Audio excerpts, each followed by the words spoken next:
Assalamualaikum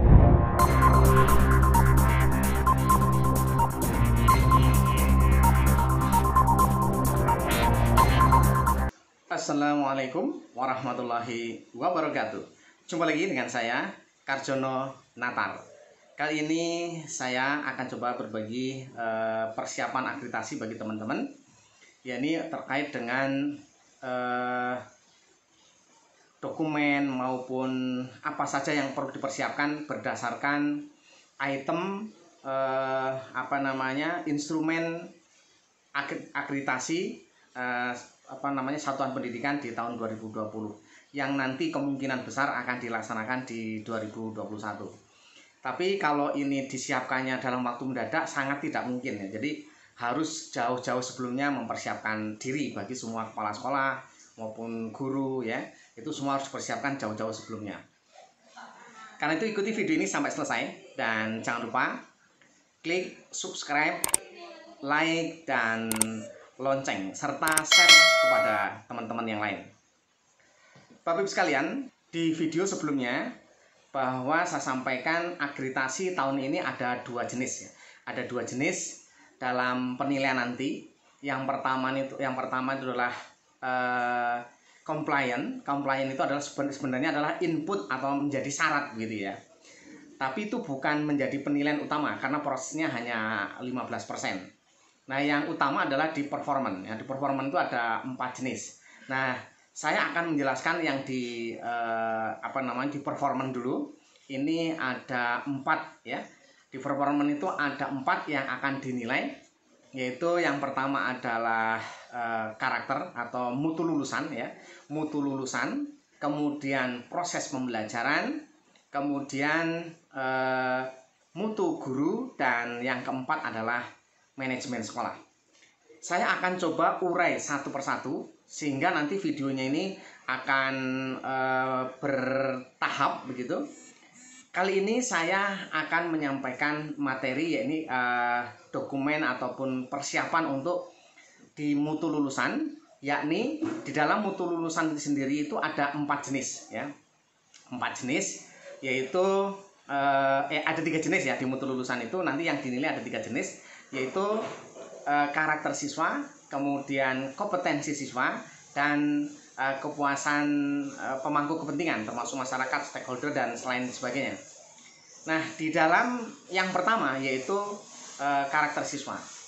Karakter siswa ini terbagi menjadi 4 jenis, yaitu tentang disiplin, kemudian itu religius ya, kemudian tanggung jawab, dan yang keempatnya adalah tidak ada perundungan di sekolah itu.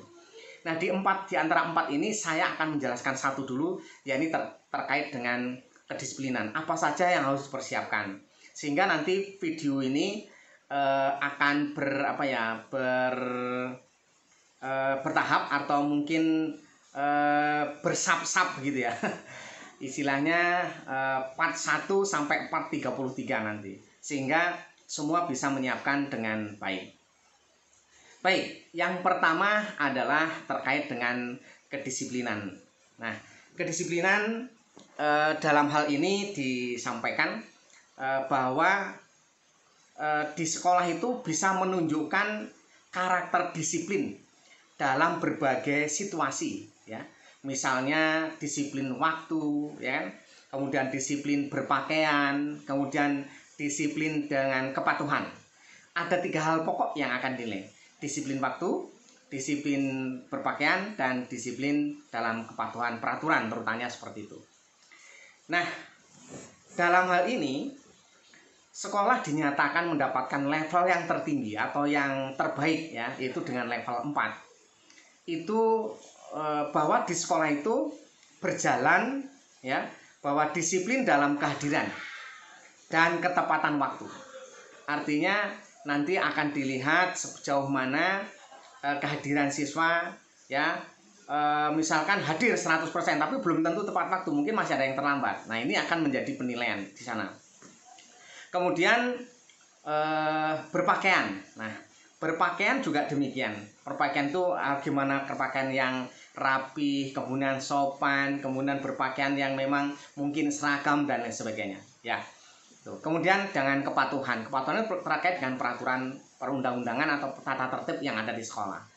Nah, ini yang menjadi penilaian yang pertama. Nomor 1, yaitu terkait dengan mutu lulusan.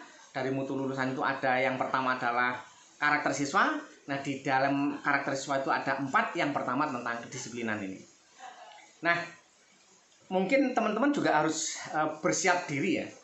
Karena ketika asesor nanti datang di sekolah, waktu akreditasi, itu ada beberapa yang nanti akan ditanya. Yang pertama terkait dengan dokumen.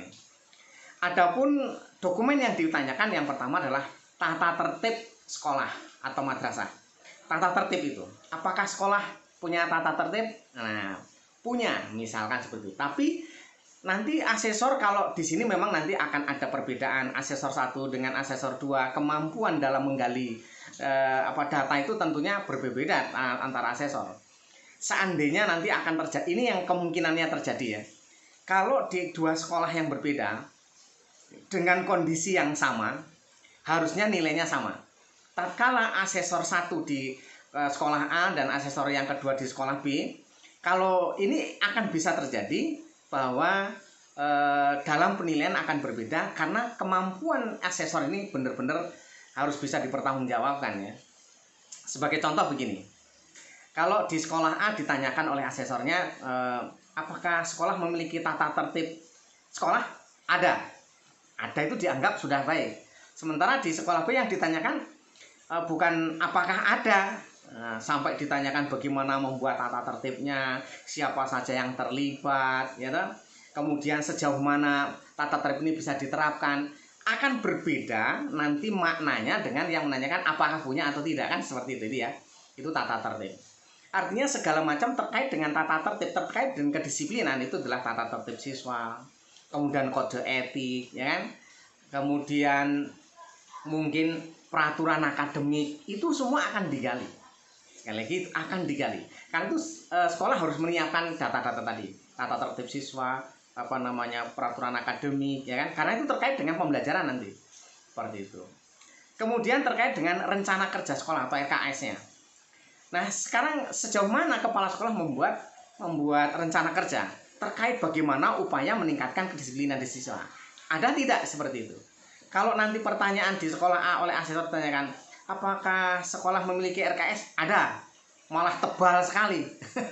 Sementara di sekolah B pertanyaannya bukan punya atau tidak. Punya atau tidak itu hanya dasar untuk mengetahui isinya apa. Nah, kalau seperti itu tentunya akan lebih mendalam dalam menggalinya seperti itu. Ya kan? Seperti itu. Kemudian jurnal kelas, jurnal harian, guru piketnya itu ditanyakan, ada jurnal harian? Ada. Kemudian dilihat sejauh mana, berapa persen kehadirannya, adakah yang terlambat atau tidak, itu ada data di sana. Itu akan menjadi data dalam penilaian oleh asesor. Itu dokumen ya, masih dokumen ya. Kemudian ada lagi catatan dari guru BK. Apa yang dipunyai? Kalau guru BK ditanya memiliki catatan terkait dengan kedisiplinan siswa? Tidak. Nah, selesai. Berarti kalau pertanyaannya punya atau tidak kan selesai, nggak ada pertanyaan lain gitu ya. Tapi kalau yang bertanya tadi akhirnya kenapa tidak punya? Sejauh mana profesional guru BK? Karena itu akan menyangkut nanti di mutu guru kan seperti itu ya. Nah, ini cukup luar biasa nanti ke depan. Kemudian poster ya terkait dengan peraturan akademik itu, mungkin ada semacam banner peraturan sekolah ya, tata tertib. Kemudian mungkin di beberapa tempat ada dilarang membuang sampah di tempat ini atau jagalah kebersihan. Itu salah satu bentuk ketertiban ya, peraturan-peraturan yang ada di sana. Ini baru dokumen. Apakah dokumen cuma itu saja? Tergantung nanti di situasi di lapangan. Nah, tergantung juga dengan asesor. Sekali lagi tergantung dari asesor ya. Kemudian ketika asesor datang itu bukan hanya sekedar menanyakan dokumennya apa atau seperti apa, itu tidak. Karena sekarang harus diobservasi. Ya kan? Gitu. Nah, ini yang menjadi teman-teman harus benar-benar siap-siap ya. Harus siap-siap benar ketika diobservasi itu. Misalkan tentang kedisiplinan waktu. Kalau asesor itu datang saatnya mungkin lebih dari jam 7, berarti kan sudah tidak tahu apakah ada yang terlambat apa tidak tahu. Kalau hanya dia mengambil data berdasarkan yang dia lihat saja, nah ini tentunya tidak akan akurat. Tapi kalau melihat dari data kehadiran di kelas, kehadiran dari guru piket, kemudian kita nanyakan kepada siswa, nanyakan pada guru, nanyakan pada masyarakat lingkungan sejauh mana kedisiplinan di sekolah itu. Nah ini nanti ini observasi yang akan ditanyakan detail ya oleh asesor itu. Nah ini. Kemudian yang berikutnya adalah kedisiplinan berpakaian. Itu juga begitu. Apakah semua baju rapi dimasukkan semua? Kadang-kadang anak itu datang masih belum dimasukkan baju sekolah, baru dimasukkan, kan banyak seperti itu. Artinya itu belum membudaya. Nah, tatkala kedisiplinan itu belum membudaya, nanti bisa jadi pada saat mau akreditasi semua rapi sekali. Tapi pada budaya sebenarnya tidak seperti itu. Kemampuan asesor ini dituntut ketika mendapatkan gimana untuk mendapatkan data sebenarnya, objektif yang sebenarnya apa. Karena kalau pada saat mau akreditasi, oh luar biasa. Begitu mau datang sudah disambut ya kan, bahkan ada jaranan ya kan, ada tari-tarian, ada dan lain sebagainya, itu terjadi di mana-mana seperti itu. Tapi sebenarnya yang akan kita lihat itu bagaimana sih sebenarnya budaya yang ada sebenarnya itu apa, seperti apa ya, seperti itu. Itu adalah terkait dengan kedisiplinan berpakaian dan lain sebagainya. Kemudian terkait kepatuhan, tata tertib yang ada di sekolah. Banyak peraturan-peraturan yang di sekolah, dan ini nanti akan diminta data dari asesor yang sebenarnya. Ya kan? Gitu. Jadi nanti juga ada mungkin wawancara dengan siswa, wawancara dengan orang tua siswa, wawancara dengan guru, wawancara dengan kepala sekolah. Itu semua akan ditanyakan, ya. Misalkan saya menanyakan kepada masyarakat lingkungan itu, gimana Pak, apakah di sekolah ini selalu kalau hadir tepat waktu, atau selama ini apa sih yang terjadi, apakah banyak siswa yang terlambat atau tidak, atau bagaimana yang diketahui oleh Bapak misalkan. Nanti kita akan mendapatkan data. Dan data untuk satu pertanyaan ini nanti yang dapat kita dapatkan adalah menggunakan triangulasi data. Jadi dari masyarakat lingkungan, dari guru, dari siswa, dari kepala sekolah, kita jadikan satu, kesimpulannya apa. Nah, seperti itulah yang nanti, sehingga yang akan ditulis oleh asesor adalah kualitatif, bukan bentuk kuantitatif. Untuk memberi kesimpulan sekolah ini masuk dalam level berapa. Ini baru masalah disiplin. Sekali lagi, karakter siswa itu yang dinilai ada 4, yang kita bahas ini baru 1, yaitu terkait dengan disiplin. Apa yang harus dipersiapkan? Banyak, karena di sini adalah budaya yang nanti akan dilihat. Sehingga jauh-jauh sebelumnya, budayakan disiplin, budayakan gurunya disiplin, budayakan kepala sekolahnya disiplin. Disiplin waktu, disiplin masuk kelas, disiplin semua itu menjadi budaya. Sehingga akan malu kalau siswa terlambat, atau akan malu kalau siswa itu masuk kelasnya terlambat. Guru juga akan malu kalau dia masuk kelas. Nah, kalau sudah menjadi budaya seperti ini, nanti masa disiplin ini kemungkinan besar, karena di sini yang dilihat adalah lulusan, mutu lulusan berarti adalah siswa yang akan dilihat. Bukan gurunya, tapi siswa yang akan utamanya dan dilihat di siswa.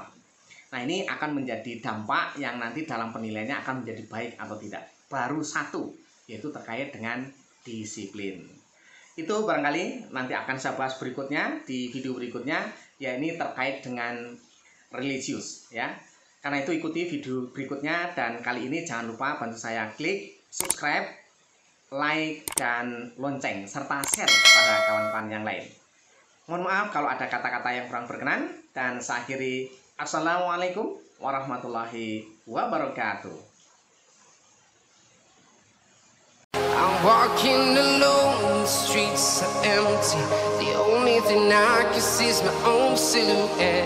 I'm getting stronger, step by step. The clock is ticking, but there's no time for